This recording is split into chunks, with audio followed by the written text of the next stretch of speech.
नहीं होते जरूरी होला होला वैसे ही नारदी गीत संगीत के भेगा अपन अलग कायदा कानून बा बा एमे लहरा बजावल जरूरी है हां बात बजन कइल अनिवार्य है हां लहरा काहे बजावल जाला काहे गीत संगीत के माहौल खड़ा करे खातिर लहरा बजावल जाला हां जी काहे कि गावे वाला आदमी होकर तब हां अच्छा सुने वाला आदमी होकर तब हां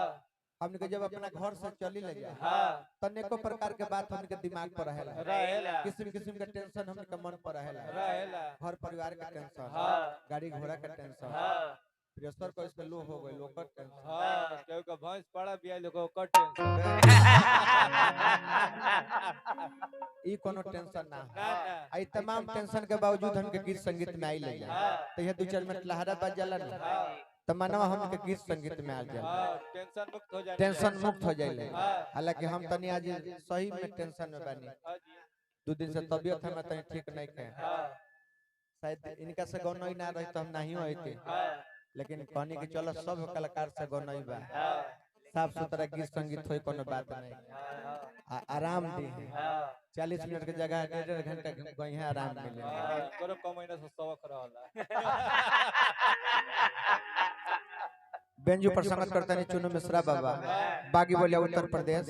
नाल तबला पर संगत करता नहीं कल्लू जी बागी बोलिया उत्तर प्रदेश कोरस पर संगत करता नहीं जीतू राय जी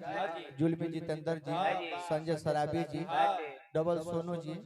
हमारे शिष्य बानी धर्मराज जी बगल में बैठल हम राजेंद्र बाबा बाबा का पौलगी कहनी है हमारा अति प्रिय मित्र हमारा सोनू भैया मंडलीय अध्यक्ष हमारे कर्मू गोस्वामी जी किलान पर संगत करता नहीं मोहम्मद हाशमी पप्पू खान जी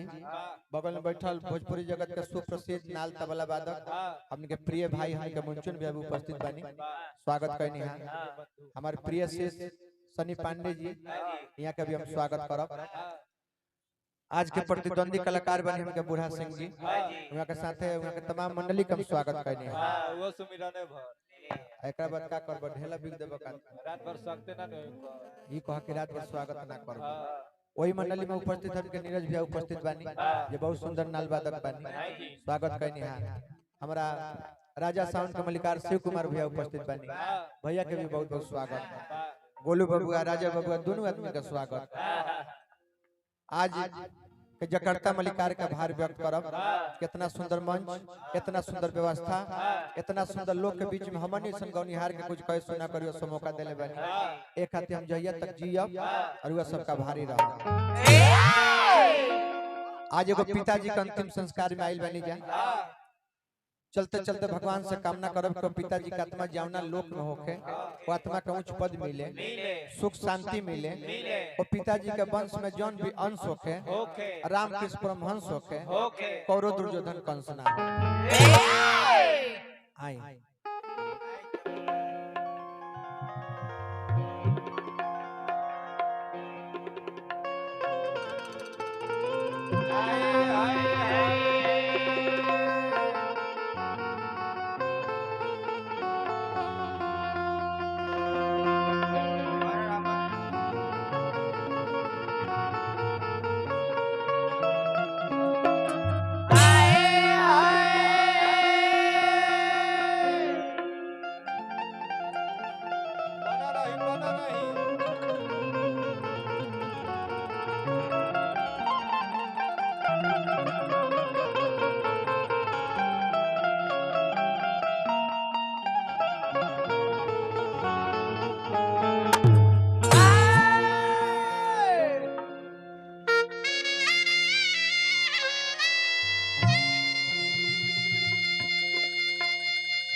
केसियो ना हो